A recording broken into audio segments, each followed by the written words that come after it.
welcome to Dharma Outreach, Dharma Talks. This is our umpteenth episode. I don't even know what episode it is. I've lost track. I think you're at 14 or 15. Yeah, it's like 15 or something.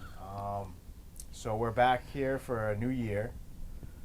And, what an exciting year it was last year. I have the venerable Shoutouts Bhikkhu with me, as always. And I have Samantha, COO of the nonprofit that supports all this amazing work that we're doing. So welcome, Samantha. Thank you for having me. What's the nonprofit? Tiffany's Recovery Incorporated. A name drop. That's right. She's here to remind me that we got a name drop on everything. Sam. Samantha isn't a practicing Buddhist, but she lives with one and has to deal with one regularly. How is that? It's great. Buddhism really interests me. I like a lot of the aspects of it. I think that the mindfulness is really great, and the meditation is something that I should practice because I'm not organized. Okay.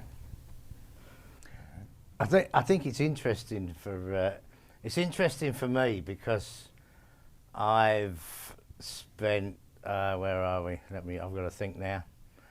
How many years? 10 years. Obviously, being in no kind of relationship really with anyone. So I find this quite interesting. So I'm going to kind of sit back and listen. But I do find it interesting. I find it interesting on other people's take on how it is to be a practicing Buddhist. Although, as we know, I'm not keen on the term Buddhist. I prefer Dharma practitioner. But anyway, I'm not going to be pedantic about that. What it's like to interact and live so closely with a practicing Buddhist, and not only a practicing Buddhist, but a practicing Buddhist in recovery. So I'm kind of I'm treating this today like as if I'm watching the experimental mice in the cage. It's a sideshow. Yeah, you get to see a lot of that. There's a lot of I don't know. Well, what's it like? I think a deep dive would be good of, the different emotions and things I deal with and the restraints of being a person with, having substance use disorders for a large portion of my life, but a person that also struggles with some trauma and mental health and, having to work through that. And, we work together on a lot of things, and I could just imagine, a lot of times people want to profess like this front of you get into spirituality, like all different types, and Buddhism being one, and then all of a sudden, the person's whole persona, changes, and they develop like this aura of, purity of such. I'm not a firm believer in that. I think that on any spiritual path, there's always going to be a lot of work, and things will change. So I think, I guess the question is this, right, while I ramble on. What is your experience over time working on this project, learning about Buddhism, and then, working with both me and Sujatu? So I will say that I think a benefit of you being a practicing Buddhist is that when we have issues or disagreements or, I don't know, when you aren't acting appropriately, you always then come back and acknowledge that and work on that, where a lot of other people are too stubborn to do that. So I think the realizing that we're human and accepting that, you're good at that. I do enjoy acting inappropriately. Yeah. So that's something I should not do, and that's something I continue to work on, baby steps. And in fact, acting inappropriately is how both of us got ourselves into so much trouble. Yeah, I believe so. I do like the the way that you talk about and explain your path to Buddhism and the fifth precept and the no use of intoxicants. I feel like that resonates with a lot of people. just because it does help you to live like when your mind is clear, you can live a better life. You can think more clearly, even if it's not Buddhist based. It's just, but having it being said by the Buddha, I think people are like, oh, okay, that's interesting. I think that's an interesting one as well, because one of the things that attracted me to the whole practice was the fact that there wasn't this, you must do this, otherwise this is going to happen. You mustn't do that, otherwise this is going to happen. It was the fact of, well, it might be an idea if you tried this, because you might find that that things work out a bit better for you. And certainly that fifth precept has been very beneficial to me, and I know to you, Marshall, and I think to a lot of others. When you actually internalize it and look at the reason for it, because it's not just you must do this and you mustn't do that. So yeah, I think that's been a big help, certainly for me. I think the Dalai Lama put it as like wise selfishness, in like the sense of, you know, kindness and loving others. But I think there's wise selfishness in loving yourself, you know, properly. You know, obviously substances and stuff are self-destructive, and like the wording in Buddhism is the reading. I came to Buddhism through reading. It was so powerful because it's suggestive. I endeavor. It describes a process. It's the effort of something, and it's something that, you know, you work towards, and it happens over time. People talk about miracles and things of this nature. I expect no miracles in my life. I just really work towards improving the quality and state of my life in general. But that a lot of that is grounded in my psychology. In my emotionality. I guess they're the same thing, but in a sense, and it's something that I do struggle with. And the wonderful thing about our guest is she's seen every side of that. And I guess, you know, coming to the Dharma practice, people come to it in different ways and different understandings and different directions. But ultimately, the effort is all directed towards the same understanding of liberation, freedom from this suffering that we experience on all these different levels. So let me ask you this question, Sam, being on the show. How do you feel as that being like a foundation for me and bringing it into your life? How do you feel your life has changed over these past couple of years of us spending so much time together? Definitely changed for the better. There's been some, you know, tumultuous kind of times, or like, what is that term? Like when you're getting calluses? Calluses? I'm trying to think of the word to describe it. You've taught me a lot about myself, and what's that other, is that the second precept, the not to lie? He's brutally honest, and that's it's been an experience, because initially I just didn't know how to take it. I was really offended by a lot of things, and then just through the process of like understanding that he's not telling me things that are true to make my life worse. He's explaining things that are true to make my life better. So if he notices something that I'm doing that's not what I'm supposed to be doing, he points it out, and it's not like in an angry or mean way. It's just brutal honesty. Well, I think like for you, like that definitely that's something that you don't really like, but you do the same thing to me as well. You taught me that. Unabashedly. You taught me that.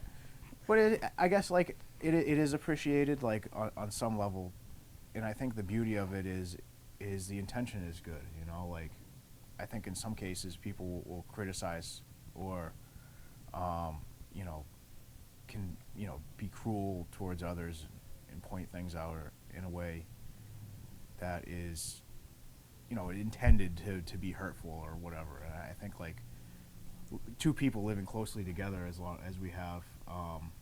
It can be difficult, and like but it's definitely this had like so many benefits to my life. I'm so grateful to have you in my life. Grateful for you too. I had a thought, and then it escaped me. It was based on that, but it'll come to me maybe. What do you think about what's going on with like these projects and this outreach and helping people and encouraging them and empowering them and teaching them these ancient tools and things of such? I had it. I can answer that in 1 second. My thought was that when you have direct, truths or criticisms, you have solutions to them, which I also appreciate. And you don't offer advice when you don't have a solution. So I appreciate that. As far as the outreach goes, I think that it's amazing. I think that what the two of you are doing with this project is nobody else in the area is doing it, and it's a huge benefit to the local detoxes and the shelters and really anybody that you're sitting and talking with and listening to, giving books to and sharing what helped you both in your recovery. Oh, yeah, thank you. I think as well that that I know we're here on the Dharma Outreach, Dharma Talks, but the bigger picture with Tiffany's, I think it's fairly obvious how much how much you've put into it, Sam, as well. So I kind of wanted just to shout that out. Because there's a lot of, it's easy for me to be saying, right, well, who's gonna give me a ride here, and I go and speak for an hour, and who's gonna give me a ride here, and I go and speak for an hour. There's so much that goes on behind the scenes, so I kind of just wanted to acknowledge that and the appreciation for that, because there is so much more going on as well. So, Thank you. Yeah. Thank you. Yeah, much appreciated. We wouldn't be able to do what we do without you. So we're very grateful for everything you've done and continue to do. And it's like we're almost like a little family now. Yeah. Which is interesting. Yeah. Yeah. No, I think that there is a lot. There's a lot going on. I mean, and we are working on finding focus in all of those areas, just to kind of not lessen what we're doing, but make what we're doing more effective. Because it's a lot of there's directions. It's not misdirection, but it does need to hone in on its focus. So.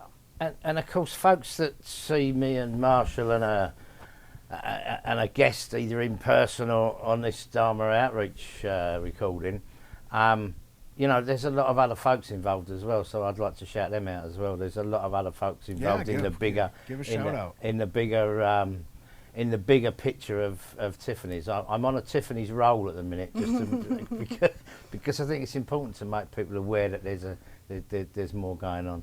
So there's a lot of folks. I'm not going to try and name them because I'll forget someone. But there's a lot of folks that I feel very grateful for the fact that those folks, and of course yourself, Marshall, and yourself, Sam, without them, I wouldn't be able to reach the people that I'm actually reaching, and I'm just a very small part of the whole, and I think sometimes folks forget that these things don't happen overnight. It's been a lot of work, especially with both of you, and I swanned in from Michigan last year. So yeah, I think it's. I just wanted to make my gratitude, point out my gratitude for everyone. Well, thank you. Yeah, there's so many stakeholders, staff members of this nonprofit, volunteers, people that have been helping, involved, all in the pursuit of helping others and giving them the resources they need to find sustainable recovery, health, happiness, and that's so important. And it's been so rewarding. I think more than anything is just being connected to the core of this little organization, and being able to spread that love around. One thing, like I'll say, coming out in last year into this year, and I think to set the stage is vulnerability. I think finding that space of vulnerability and opening up to that, and that's something I struggle with. I struggle with the vulnerability, is because I've just really been put in a situation since I was young where I've had to fight or survive. Like, it's been told to me, I remember, the communications. And my mother, it was her point to do right by me and do well, and you're a man and you have to work and you got to fight and you got to survive, and those guys aren't going to pick on. So like that fighter mentality always, it really dominates my mind. I take it into all aspects of my life, and it can be a benefit, but it can also be an enemy as well. So, sounds like Sujatu's phone is ringing. You might better hear it. So, yeah. So anyhow, I thought it was dance.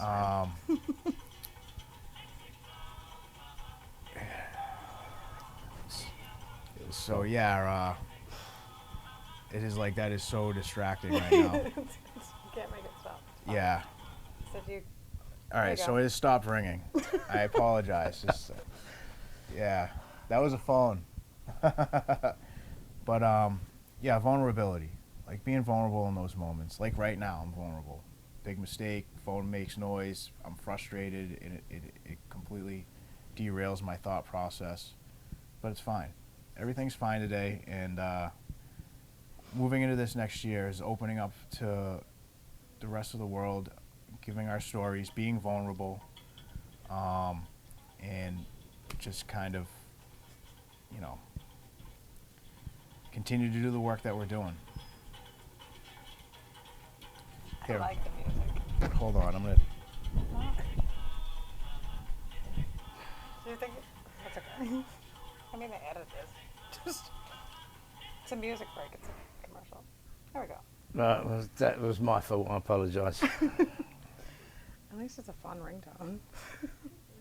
It kind of typifies how we go about things, to be honest with you. Yeah, no, you just keep it really. Because ironically, when I'm like absolutely like paranoid about leaving my phone on when I go to speak at places, so I always turn it off and I always forget here. So, we'll just roll with it.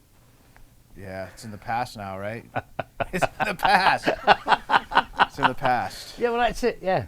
So on this topic of vulnerability, like let's kick that off, and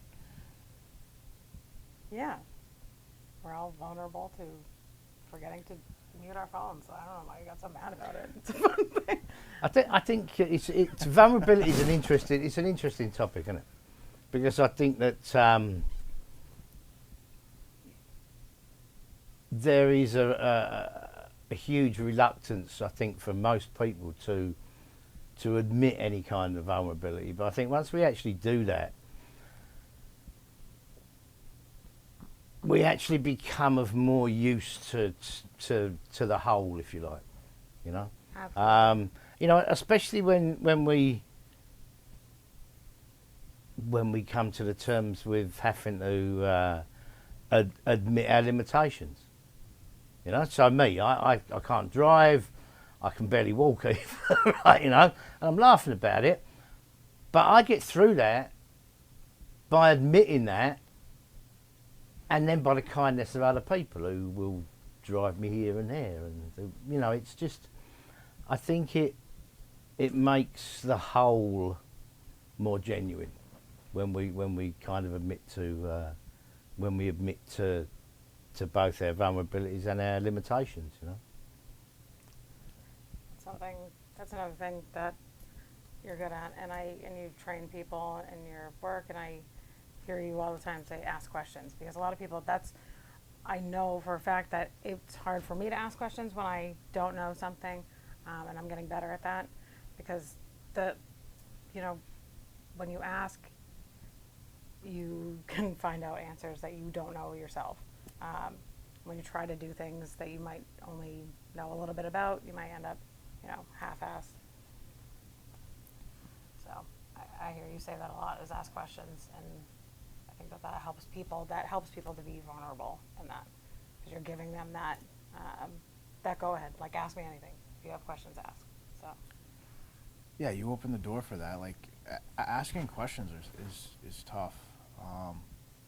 And I remember back in my active use days, I really didn't ask many questions because I was really afraid of two things. I was either afraid of looking stupid, or I was afraid of getting an answer that I didn't want.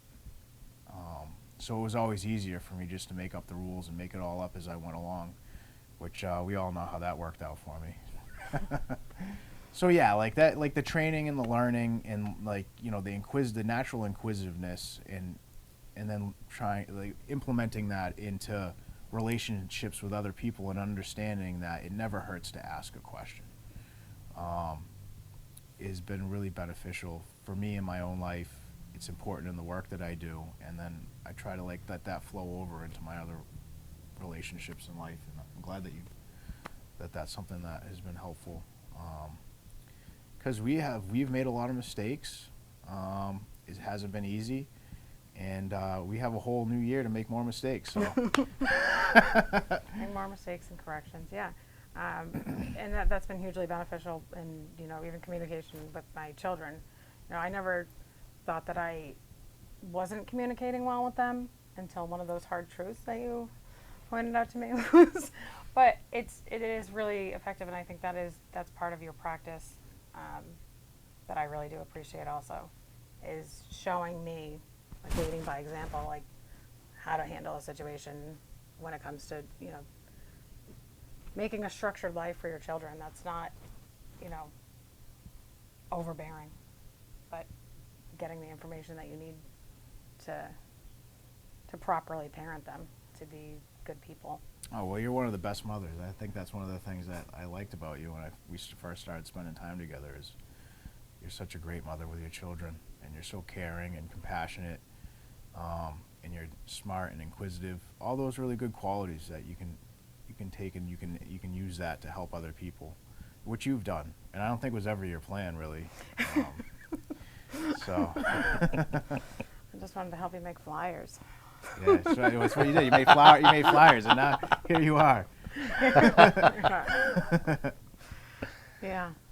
I think it's interesting you talk about, you know, with New Year, chance to make some new mistakes. I think that's another big thing that's important for folks to realise, that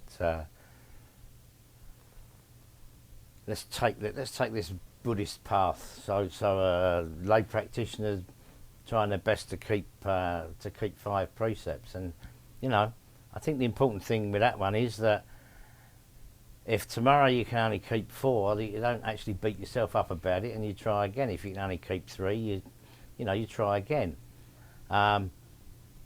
which comes across very much with recovery as well, you know, in exactly the same way. If someone has a relapse, then they try and get back on their feet and they start again. But the time before that is just as valid. And I think that comes across, it crosses over nicely with, with someone's Buddhist practice when they're trying with 5, and, you know, and then of course some folks, they'll want to try for 8, and, you know, you have to be realistic. You have to be realistic. Oh, realistic with the precepts. Yeah, yeah. Yeah, that it In exactly the same way that I think folks need to be realistic with their goals and aims in their recovery as well. That would be like the middle path, you know, like you don't want to push yourself so hard where it's like you're putting up a false front and trying to be something that you don't have prepared to be at this point, you know, or you don't want to put in such a lackadaisical effort where you're not doing anything. And that's where I struggle. I'm probably more on like not the over effort, but on the lackadaisical side. And you know what that got me thinking of as a fun fact, which you and I talked about, was Jack Kerouac's interpretation of the 4 precepts. The 4 precepts. The 4 precepts. of taking out the no use of intoxicants because it was hard for him to rationalize that, so he just ignored it. I did find that quite ironic that he actually writes about 4 and not 5, and of course the one he doesn't write about is the no use of intoxicants. So yeah, you know, he was doing the best he could. Did the best he could. He was doing the best he could, and you know, folks that are doing the best they can, and I think most of us do most of the time. That's always got to be enough. It's always got to be enough. You don't, you know, there's no point trying to beat someone over the head, using it to beat someone over the head with like a stick. It's got to be enough, and you try again the next day, and you try again the next day. For me, it's the intention, and hopefully that intention gets a good result. But if one day the intention doesn't get that result you wanted, then you certainly don't let anyone else beat you over, use it as a stick to beat you over the head with, and hopefully you don't use it as a stick to beat yourself with, because that doesn't achieve anything, for sure. Yep. For No, sure. no unsolicited beatings. That's the message I'm getting. Yeah, I mean, that was a question that was brought up to us actually earlier today, was what is an indicator of success for people in recovery, or, you know, that they're heading in the right direction, and your answer was the amount of times that they've tried. And, you know, it's definitely fitting. I think it's, people trying is way better than just accepting that, you know, this is what it is and this is how I'm going to be forever, because I feel like a lot of people end up that way, just complacent and not trying. Well, I use, like, when I work with people, sometimes I use the Tom Brady analogy because I'm a Patriots guy. And then the visual is like, when Tom Brady gets knocked down in a football game, does he stay down? No, he gets up and he throws that football again. And he'll never stop getting up and throwing that football, and, you know, until he can't get up. So the idea, I think, with, like, you know, a person's self-development, health, recovery, a lot of it is just, you know, through the pain and the suffering and the hardship, and then, like, the rejection and the failure, whatever it may be that stands in your way, is you just don't let it take you down. You just keep getting up, no matter how hard it is. And that's been the story for my recovery. I know other people, you know, have been through similar ordeal, and I think that's the beauty of what we do, is if we just keep getting up every day, other people will notice that, and then they're going to be encouraged to continue getting up. And you know, the more people that, you know, get up, stay up, you know, the happier the world's going to be, the better of a world community we have, and that's the idea, I guess, is making the world a better place.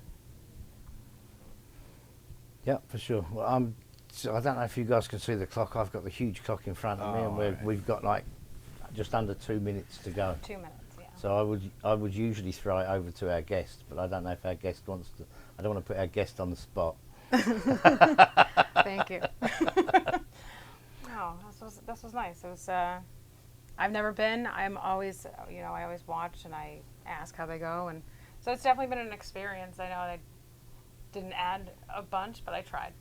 Oh, you're a good guest. So, yeah, I really appreciate it. Thank you, Sam. Sometimes it's not easy coming and sitting here. When we first started doing these, I don't worry now. I even forget to turn my phone off.